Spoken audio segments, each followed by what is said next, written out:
El Salmo 40, seguramente ustedes le pueden poner el título que deseen. Es un salmo muy interesante. Yo le he puesto gratitud y queja, pero usted le puede poner el título que desee. Una vez que lo haya leído, usted puede darse cuenta que aparentemente por los temas que trata, por ejemplo del versículo 1 hasta el 10, y luego del 12 al 17, el Salmo 40 pareciera que son dos salmos separados y que el versículo 11 es solamente un versículo de transición entre estos dos salmos. Con el recuerdo de una liberación pasada, los primeros 10 versículos tienen el carácter de un canto de acción de gracias. El versículo 11 cambia la petición y luego del versículo 12 al versículo 17 hay un lamento, hay una queja delante del Señor y aparentemente son dos temas distintos, son dos temas separados y que a la vez pareciera que son dos salmos distintos. Sin embargo, tenemos que decir que en las dos secciones de los salmos hay expresiones y hay palabras repetidas. Por ejemplo, la palabra ver está en el versículo 3 y está en el versículo 12. Pensamiento está en el versículo 5 y está en el versículo 17. Más, también en el versículo 5, versículo 12, contado o número, está en el 5 y está en el 12. Deseo o deleite está en el 6, está en el 8, está en el 14. Voluntad, ser complacido, está en los versículos 8 y en el versículo 13. Salvación está en el 10 y está en el 16. Y el enfático tú está en los versículos 5, versículo 9 y versículo 17. Así que tanto en la primera sección como en la segunda sección se repiten las palabras. Acerquémonos al texto bíblico y en esta ocasión voy a ir leyendo de la Nueva Versión Internacional. El versículo, los primeros 3 versículos del Salmo dice: puse en el Señor toda mi esperanza. Él se inclinó hacia mí y escuchó mi clamor. Me sacó de la fosa de la muerte, del lodo y del pantano. Puso mis pies sobre una roca y me plantó en terreno firme. Puso en mis labios un cántico nuevo, un himno de alabanza a nuestro Dios. Al ver esto, muchos tuvieron miedo.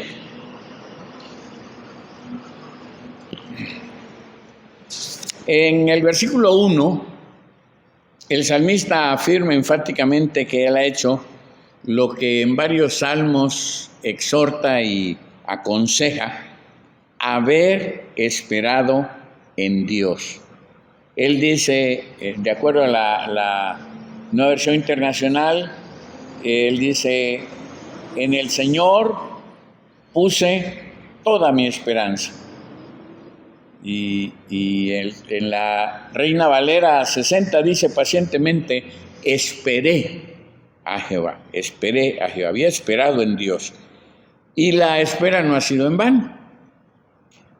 Oyó su clamor y la respuesta activa de Dios es que oyó el clamor del salmista.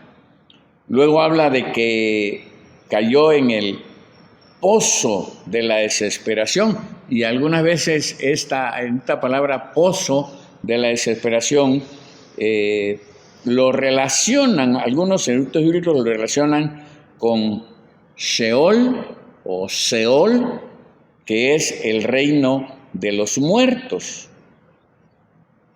En Salmos capítulo 7, versículo 15, los enemigos amenazan al salmista con cavar un pozo.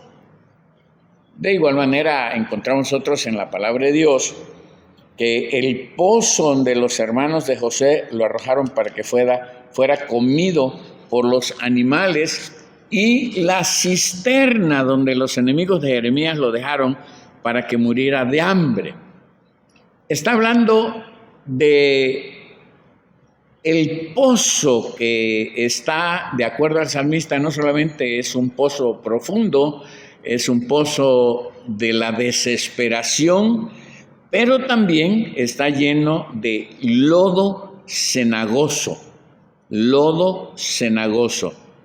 Las historias de el salmista, la historia de José, la historia de Jeremías, ilustra lo que poéticamente en este capítulo 40 el salmista está explicando, David está compartiendo.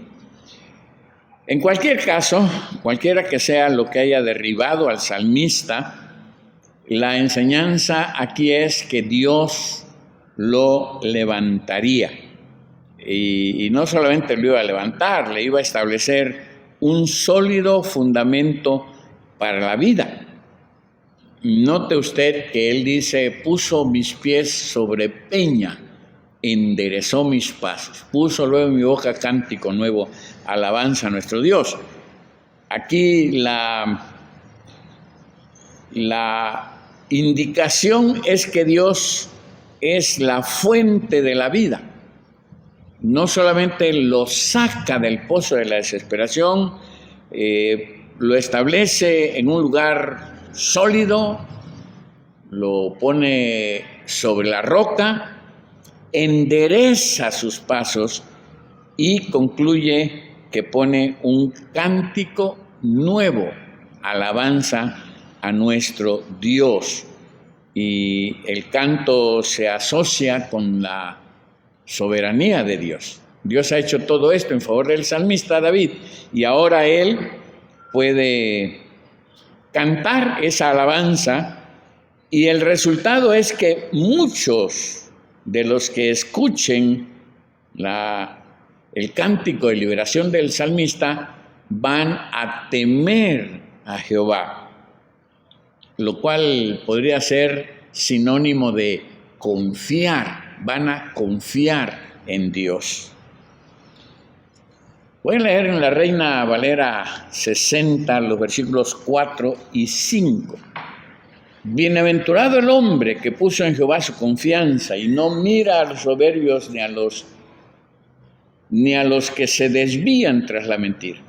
Has aumentado, oh Jehová, Dios mío, tus maravillas y tus pensamientos para con nosotros. No es posible contarlos ante ti. Si yo anunciare y hablare de ellos, no pueden ser enumerados. Aquí la palabra en hebreo midbah, que significa confiar, nos recuerda el principio del salterio.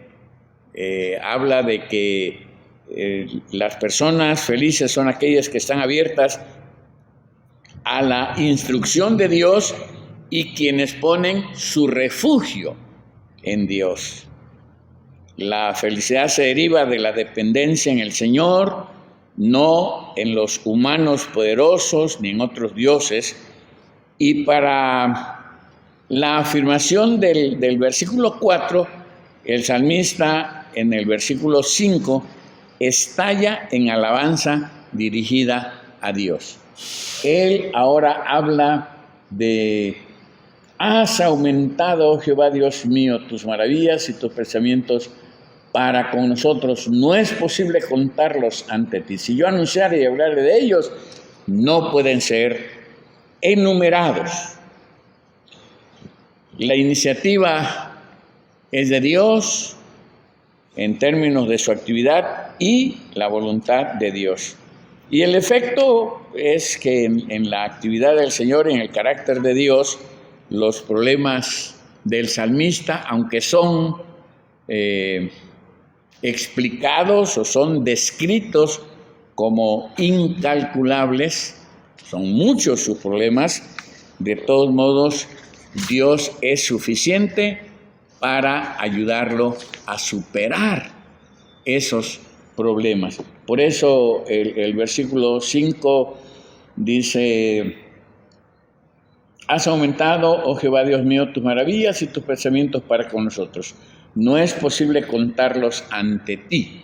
Si yo anunciara y hablara de ellos, no pueden ser enumerados. Por muchos que sean sus problemas, la actividad de Dios en favor del salmista va a permitir que él pueda ver las maravillas del Señor, incontables también, así como son sus problemas.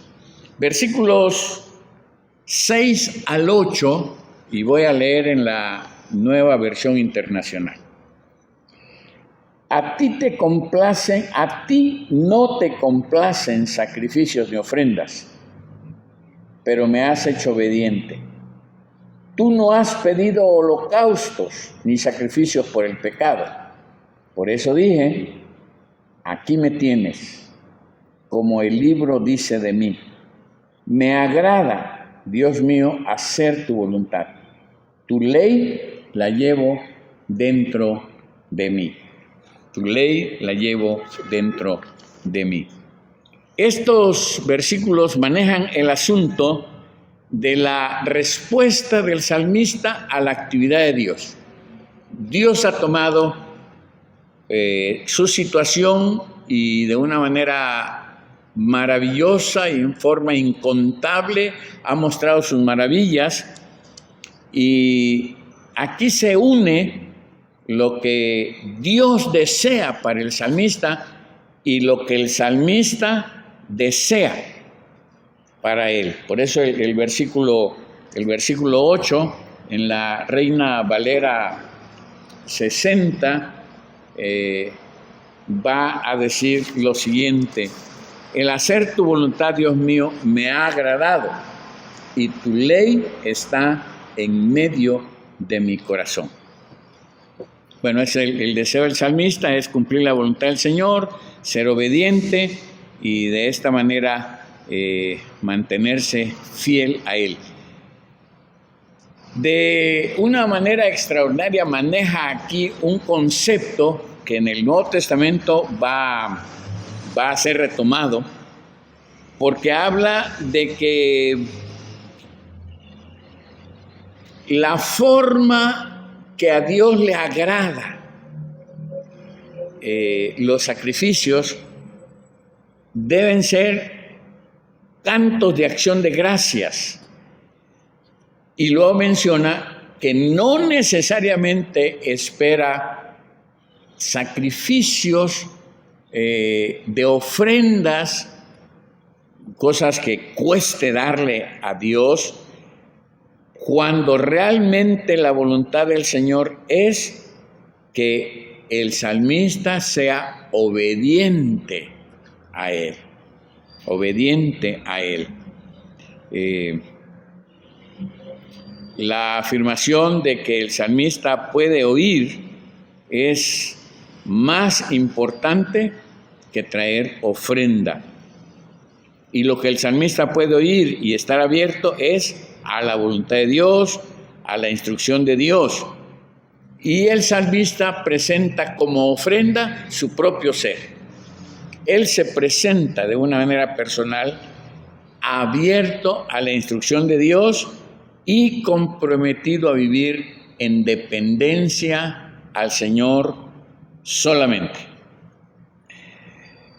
Menciona aquí en el versículo 7, en su segunda parte, el libro, o sí, el rollo del libro. En la Nueva Versión Internacional se traduce, aquí me tienes, como el libro dice de mí. Y en la Reina Valera 60 dice, el versículo 8, dice: el hacer tu voluntad, Dios mío, me agrada, y tu ley está en medio de mi corazón. El versículo 7 en segunda parte dice, entonces dije, he aquí vengo, en el rollo del libro está escrito de mí. La palabra que se traduce en hebreo, o en hebreo es Mejilá, y no es muy claro a qué libro se refiere. Puede significar estar escrito en el libro de Dios, que significaría ser propiedad de Él, pertenecerle a Él, o ser reconocido por Dios. O también dicen los eruditos bíblicos que posiblemente el salmista había escrito su testimonio de gratitud por la liberación que había tenido, y ahí manifestaba que hacer la voluntad de Dios era lo que a él le agradaba, lo que él quería hacer. Y entonces este libro lo llevó al templo como un testimonio, y por eso menciona que en este libro se encuentra la gratitud de él. Dice, en el rollo del libro está escrito de mí, refiriéndose a ese testimonio de gratitud. Él lo había llevado posiblemente como un sacrificio, como una ofrenda delante del Señor. Y el rollo pudo haber aportado una evidencia visible de la profesión de que el salmista quería seguir la instrucción de Dios, y por eso él en el versículo 7 dice, tu ley está en medio de mi corazón.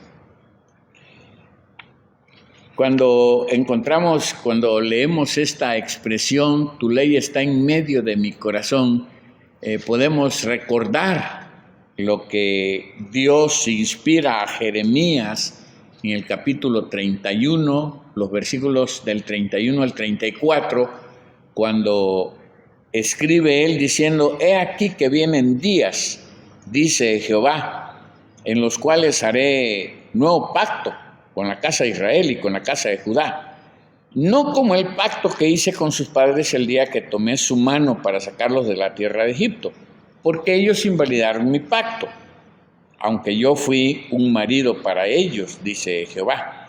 Pero este es el pacto que haré con la casa de Israel después de aquellos días, dice Jehová. Daré mi ley en su mente y la escribiré en su corazón, y yo seré a ellos por Dios, y ellos me serán por pueblo.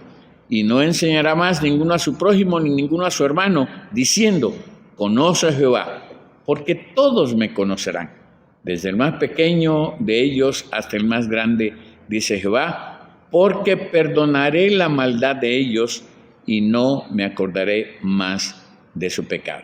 Es decir, daré mi ley en su mente y la escribiré en su corazón. Y posiblemente a eso se refiere el salmista cuando en el versículo 8 dice, tu ley está en medio de mi corazón. Versículos 9 y 10. He anunciado justicia en grande congregación. He aquí no refrené mis labios. Jehová, tú lo sabes.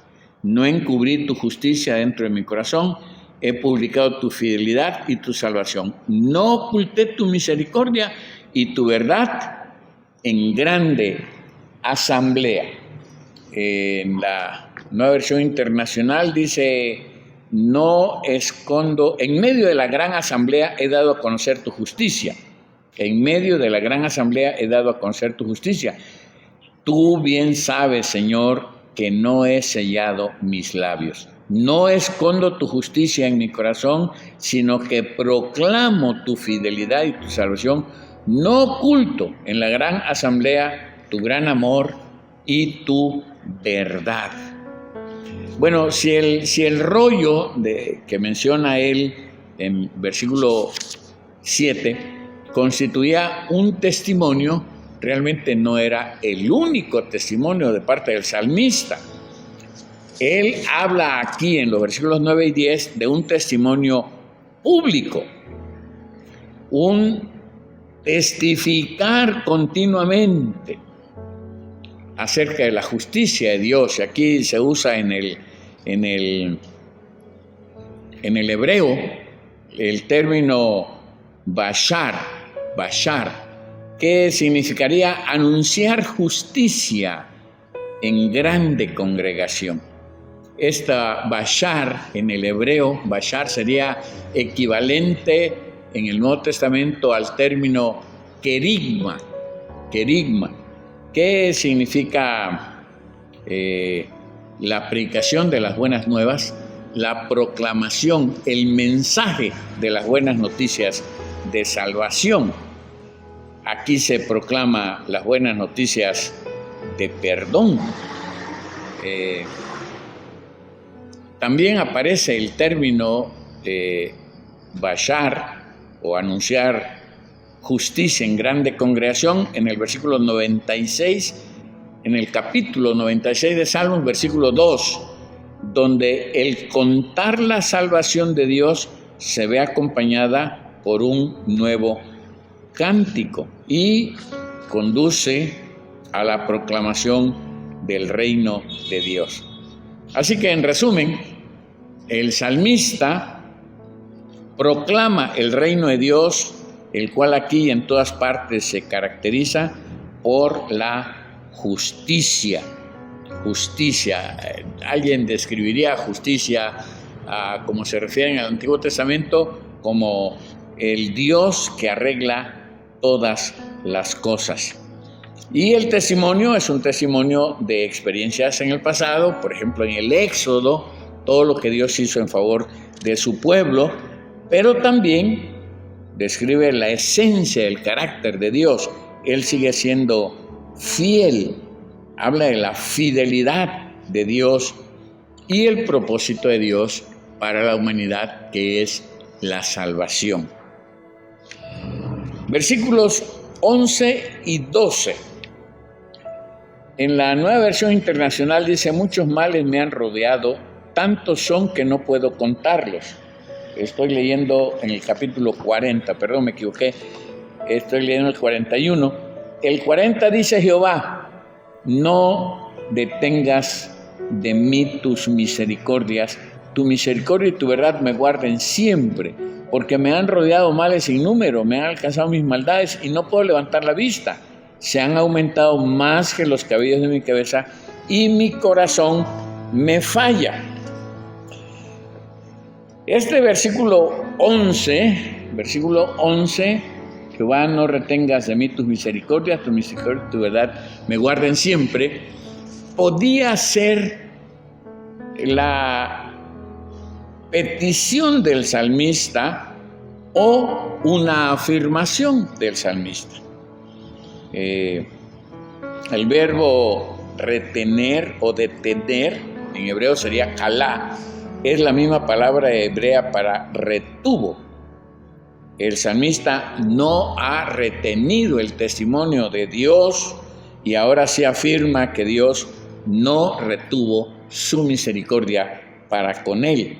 De cualquier manera, está expresando su confianza para el futuro en base al carácter de Dios. Confiar en el carácter de Dios y recordar las manifestaciones del pasado en Él van a formar la base para la queja en el versículo 12. Versículo 12, y aquí la queja del versículo 12 de este Salmo 40 es: porque me han rodeado males sin número, me han alcanzado mis maldades y no puedo levantar la vista, se han aumentado más que los cabellos de mi cabeza y mi corazón me falla. Está revelando la desgracia común, pero sin especificar el motivo de su desgracia. Así como se describen las acciones maravillosas de Dios como incalculables, innumerables, así son los problemas actuales para el salmista. Sin embargo, el salmista dice que no puede levantar la vista porque todo lo que está pasando es muy pesado y difícil para él. Pero el corazón del salmista se ha llenado del conocimiento de la instrucción y la justicia de Dios, pero ahora el corazón le falla. Y por eso el salmista pide ayuda. Versículos 13 al 17 de este Salmo capítulo 40. Quieras, oh Jehová, librarme. Jehová, apresúrate a socorrerme. Sean avergonzados y confundidos a una los que buscan mi vida para destruirla. Vuelvan atrás y avergüéncense los que mi mal desean. Sean asolados en pago de su afrenta los que me dicen, ea, ea. Gócense y alégrense en ti todos los que te buscan y digan siempre los que aman tu salvación, Jehová sea enaltecido. Aunque afligido yo y necesitado, Jehová pensará en mí, mi ayuda y mi libertador eres tú, Dios mío, no te tardes. En esta parte final del capítulo 40, encontramos que en el versículo 13, la petición inicial de la misma raíz hebrea que voluntad, en el versículo 8, lo podríamos nosotros transliterar diciendo que la petición del salmista es: haz que mi liberación sea parte de tu voluntad. Y el versículo 13 habla de una urgencia de la participación de Dios en la situación que el salmista está pasando. El versículo 14 indica que pide ayuda porque los enemigos constituyen parte de la crisis que está pasando.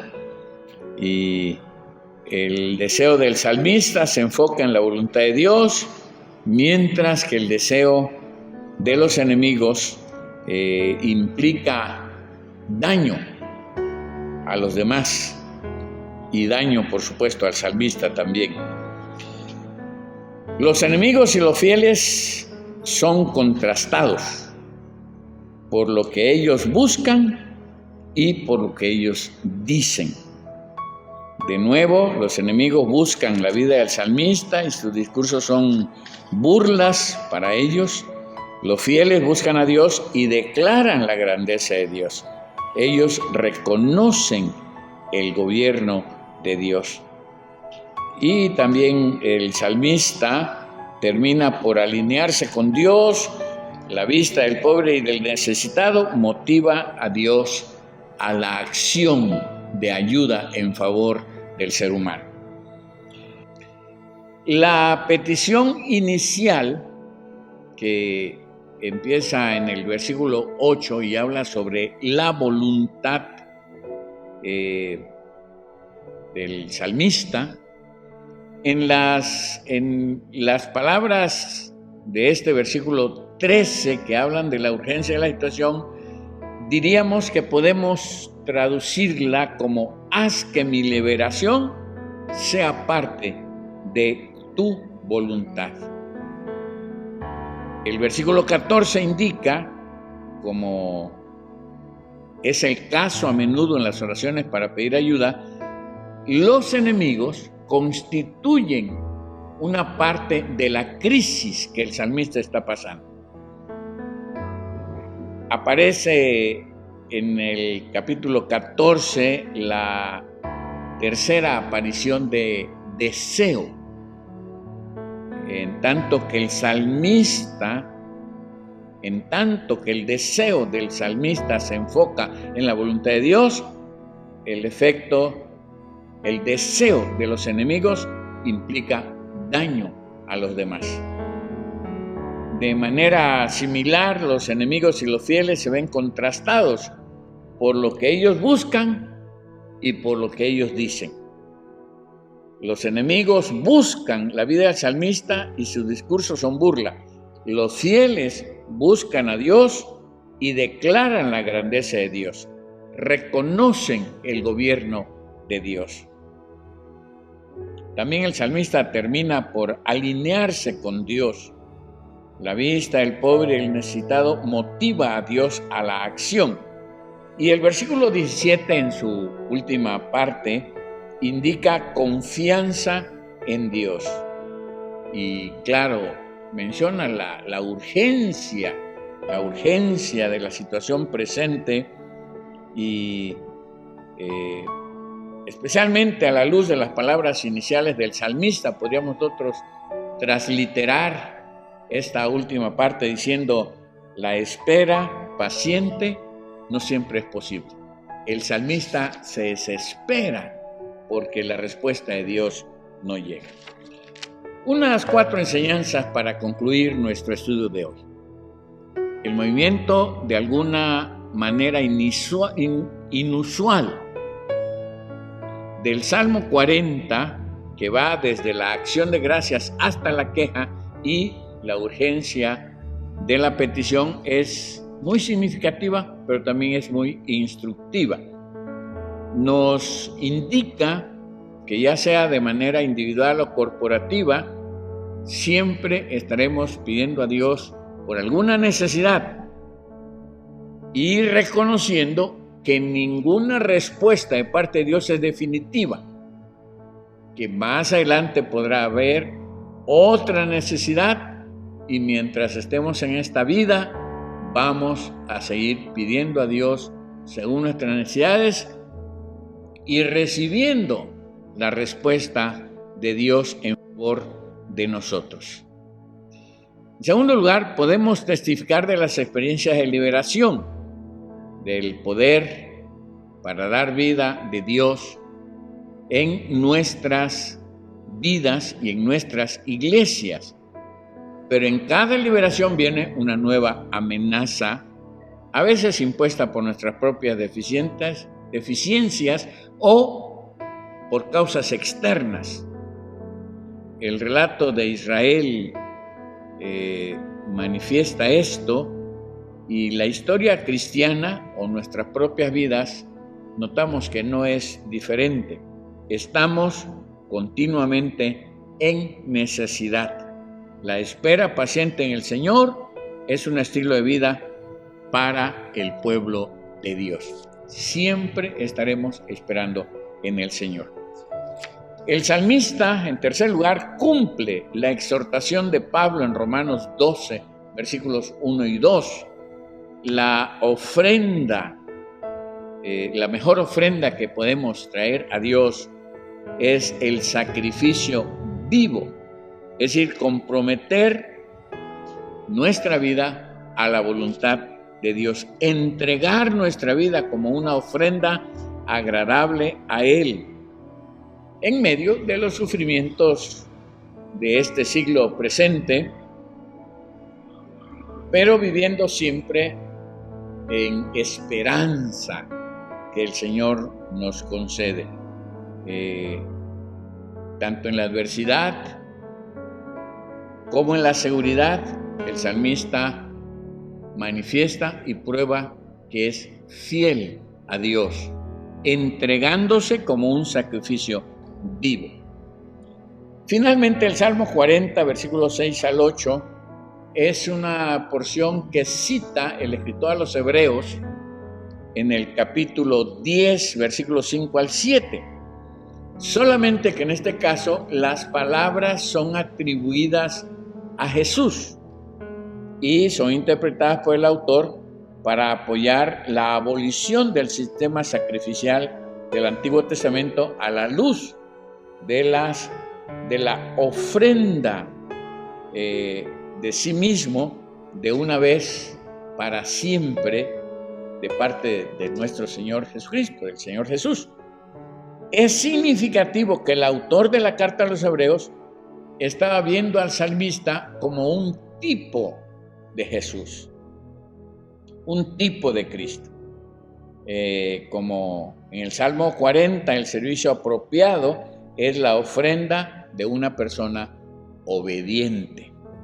Debido a que Jesús invitó a sus seguidores a tomar su cruz y seguirlo, el salmista llega a ser el tipo para todos los discípulos.